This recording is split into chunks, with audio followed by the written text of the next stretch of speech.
Ezekiel Elliott signed with the Patriots. We'll break it down next on Fantasy Football Today in 5. Welcome to FFT in 5. I'm Chris Towers. I'm here with Dave Richard. And Dave, the big winner from Ezekiel Elliott signing with the Patriots has to be Tony Pollard, right? Absolutely. And now he's not going back to the Cowboys. But didn't you think that he was not going back to the Cowboys anyway? The Cowboys had basically 7 months to bring him back in. And either one of two things happened. Either they made him an offer that Zeke didn't want to take, or they didn't make him an offer at all. Yeah, I mean, he got a decent offer with the Patriots. $3 million, $1 million signing bonus, could be worth up to $6 million. I would guess the incentives are pretty unlikely there, but more than a minimum contract, I guess, for Ezekiel. And I did think that a reunion with the Cowboys was at least a possibility for Ezekiel Elliott. And I thought, it was at least, look, we know what Ezekiel Elliott is at this point in his career, and he's not an every down back. He's not a particularly productive or efficient rusher.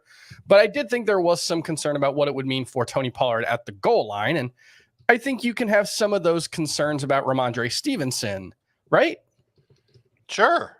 I mean, we saw it last year. There were 6 carries that Rhamondre had from the 2-yard line or closer. He scored 1 time. Mm-hmm. So it seems to me that he's a good rusher in general, and he's a good pass catcher as well. And even if you take Pro Football Focus's word for it, he's a better pass blocker than Ezekiel Elliott was last year. But in short yardage goal line situations, he wasn't as good as Zeke. I interpret it this way, Pete. I don't know why I almost called you Pete. Chris, you are not Pete Prisco.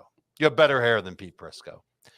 I interpret it as the Patriots realized that their depth at running back was not very good at all after their preseason game, and they needed to do something.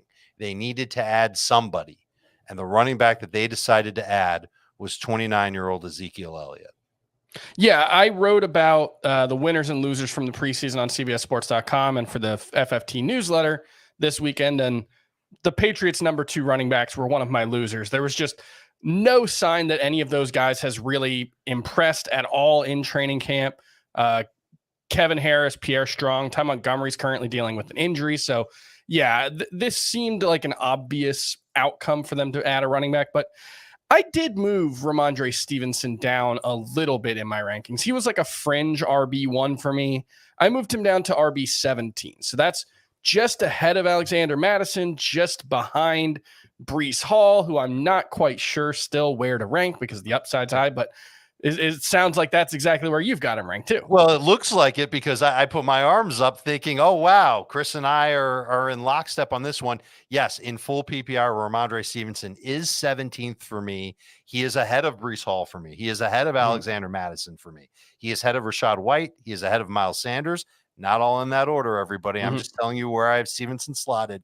I do have ETN, Damian Pierce, James Conner. Yeah, really, James Conner. And Jahmyr Gibbs. Yeah, really, Jahmyr Gibbs. All ahead of Rhamondre Stevenson. And I think having Zeke in New England changes the RB calculus a little bit for Bill O'Brien and for Bill Belichick. Now they can look at Zeke and say, okay, we could use him on third downs. He could be a good pass protector. Certainly, he could be good in short yardage goal line situations. And yeah, he can run the ball a little bit too. But now they can use Rhamondre in those passing down situations more.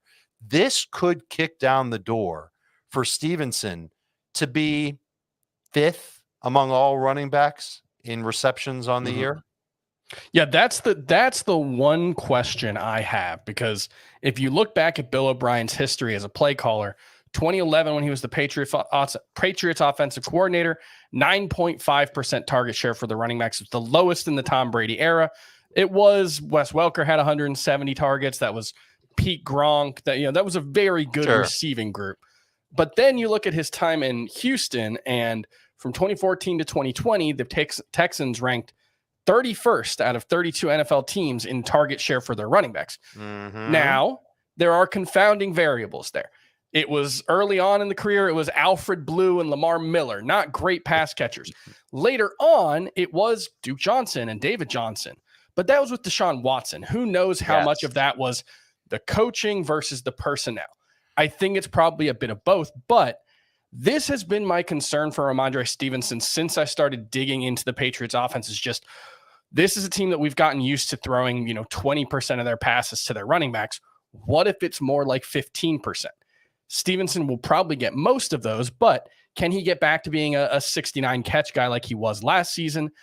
I think it's possible, but he probably needs that now that Ezekiel Elliott's there to get to an RB1 finish, which is what you're hoping for. And I can't rule it out, Chris, because the one team you forgot to bring up when it comes to running back target share is the University of Alabama, where last year Bryce Young threw to Jahmyr Gibbs. I think it was Gibbs plus other running backs. Yeah, they threw their running backs right around 20%, which isn't bad. I think Bill O'Brien makes use of the good players that he has, and I think Stevenson qualifies as one of those players. I expect him to get a lot of targets. Yeah, that's I think the initial reaction that a lot of people on fantasy football Twitter had was there's no impact on Rhamondre Stevenson whatsoever. I think that's overstating it, but you also don't want to bury him either. Ezekiel Elliott at this point, not a lead back, not someone that's going to take away a lot of passing work. I think he's a complementary piece. I just worry, Rhamondre Stevenson lost a bit of what might be a pretty small pie is my concern. So that's why he's more like an RB2 for me rather than the fringe RB1 he was before. And that's going to do it for FFT and 5. We'll see you tomorrow.